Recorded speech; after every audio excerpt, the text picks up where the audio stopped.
Olá amigos, sejam bem-vindos a mais um vídeo aqui do canal Marco 10 Clássico no YouTube. Já te peço para fazer sua inscrição, deixar seu like, deixar seu comentário e compartilhar o vídeo com seus amigos para a gente estar junto por aqui. Vamos crescer esse número de inscritos também. Já fica o convite também para você me seguir lá no Twitter, @Marco 10 Clássico, e também o mesmo arroba no Instagram. O técnico Wagner Mancini foi demitido do comando do Corinthians após a derrota no derby por 2-0 contra o Palmeiras pelo Paulistão. A derrota era previsível, o time do Palmeiras, assim como o time do São Paulo, hoje é um time taticamente e tecnicamente mais avançado do que o Corinthians, né?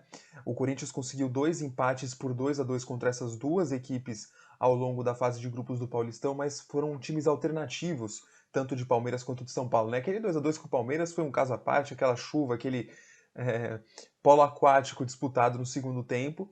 E no jogo do São Paulo, o Corinthians de fato fez uma bela partida. Foi a primeira vez que o Mancini testou o modelo de 3 zagueiros, espelhando também o modelo de Hernan Crespo no São Paulo. O São Paulo não é verdade que estava com time reserva, estava com time mesclado, né? Mas ainda assim o Corinthians conseguiu bater de frente. O segundo tempo foi muito bem, mesmo com o São Paulo colocando os titulares em uma boa parte do segundo tempo. O time do Corinthians foi até melhor do que o São Paulo naquela ocasião. Mas ao longo de todo o Campeonato Paulista, o São Paulo foi muito mais time e o Palmeiras também. A realidade do Corinthians hoje, depois de trocar o técnico mais uma vez, é uma realidade que obviamente incomoda a torcida corintiana, né? Mas a torcida também não pode comprar uma ilusão de que uma mudança no comando técnico vá mudar a realidade do clube, né? O Corinthians hoje não é um time que está em um ambiente, está inserido em um ambiente nem que tem jogadores a ponto de evoluir, de ser revolucionário a partir de uma mudança do comando técnico. O Corinthians vem experimentando trocas nesse comando técnico desde a saída do Carille no meio do ano de 2018, todas infrutíferas. Todas infrutíferas. Aliás, o Wagner Mancini, a sua passagem pelo Corinthians, foi o melhor técnico em termos de aproveitamento desde a saída do Carille em 2018. Ele teve 54% de aproveitamento. Em segundo está o Carille da segunda passagem, que teve 50. Em terceiro, o Thiago Nunes com 47. Em quarto, o Osmar Loss com 46. E em quinto, Jair Ventura com 31% de aproveitamento. O Mancini foi o único técnico, depois de 2018, que conseguiu mais de 50% de aproveitamento no comando do Corinthians.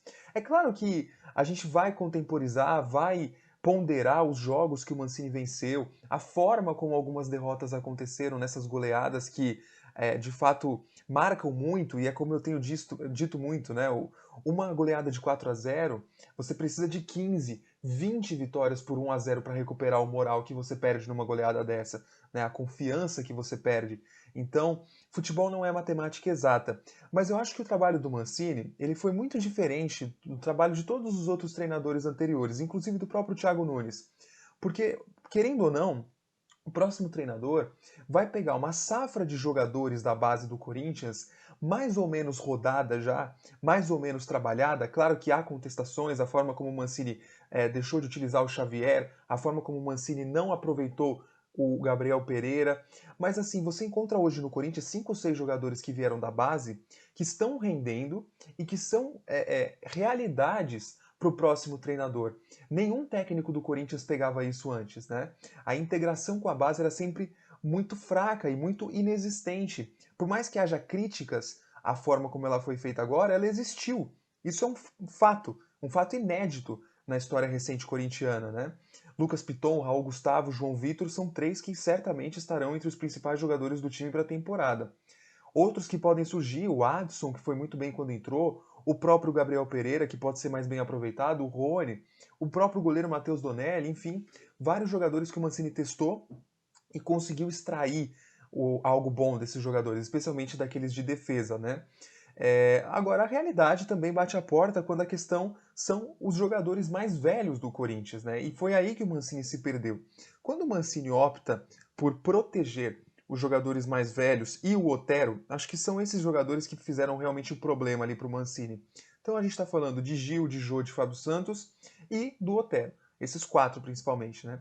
Quando o Mancini opta por proteger esses caras, ele entra em rota de colisão com a torcida. Porque a torcida tá de bronca com esses jogadores do Corinthians e com total razão.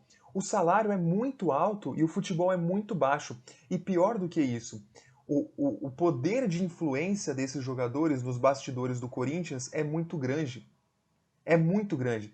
A gente vê sempre eles fazendo gracinha na Corinthians TV, em teoria ajudando na integração dos mais jovens. Agora você imagina você sendo técnico, você chega num clube, um clube novo para você, em que outros jogadores que estão por lá já têm uma história vivida dentro desse clube e eles são os que comandam os bastidores, né? Eles fazem a gracinha, eles falam, eles é que fazem a preleção, eles que falam pelo grupo. Você não vai tirar esses caras do campo. Há um constrangimento natural na figura do treinador, a não ser que o treinador seja capaz de peitá-los, e não é o perfil do Mancini. E foi isso que acabou afundando o trabalho técnico. Ele insistiu com as peças que não rendiam por muito tempo.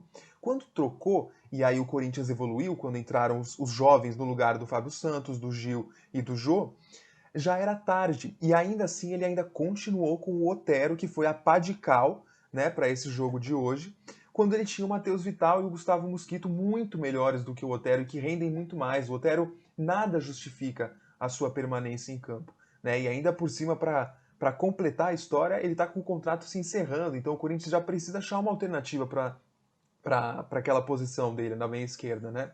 Então o Mancini ele entrou em rota de colisão com a torcida por proteger os mais velhos, por ter medo de enfrentá-los e de deixá-los no banco por algum tempo, e por utilizar um jogador que não faz o menor sentido, né? Inclusive o próprio Mancini potencializou tanto o futebol do Vital, então isso precisa ser dito. Além dos jovens da base, o Mancini potencializou o futebol do Vital, potencializou o futebol do Mosquito, potencializou o futebol do Gabriel, e isso é algo novo para o Corinthians. Isso foi uma novidade em termos de jogo, né? O próximo treinador não pega a terra arrasada. Então, é verdade que o trabalho do Mancini não foi um sucesso, não foi nota 10, mas também não foi essa nota 0 que estão dizendo, né? Volto a repetir, foi o melhor técnico do Corinthians desde a saída de Fábio Carille, pelo aproveitamento e pelo nível de jogo. Ah, mas o Corinthians não enfrentou ninguém. Mas os outros treinadores pegaram os mesmos times que o Corinthians pegou. E não conseguiram o aproveitamento do Mancini, não conseguiram fazer o time jogar de uma forma consistente como ele conseguiu em dois momentos.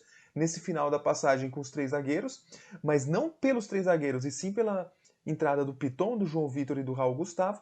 E lá naquele comecinho, naquela sequência que começa no jogo contra o Internacional, naquele 1-0 e vai terminar no 5-0 contra o Fluminense. 10 jogos mais ou menos de Campeonato Brasileiro que livraram o Corinthians do rebaixamento. Então, fica o balanço do trabalho do Mancini. Depois vou fazer vídeos também sobre o perfil desse treinador novo, possibilidades, mas por enquanto a gente vai falar só do que aconteceu com o Mancini.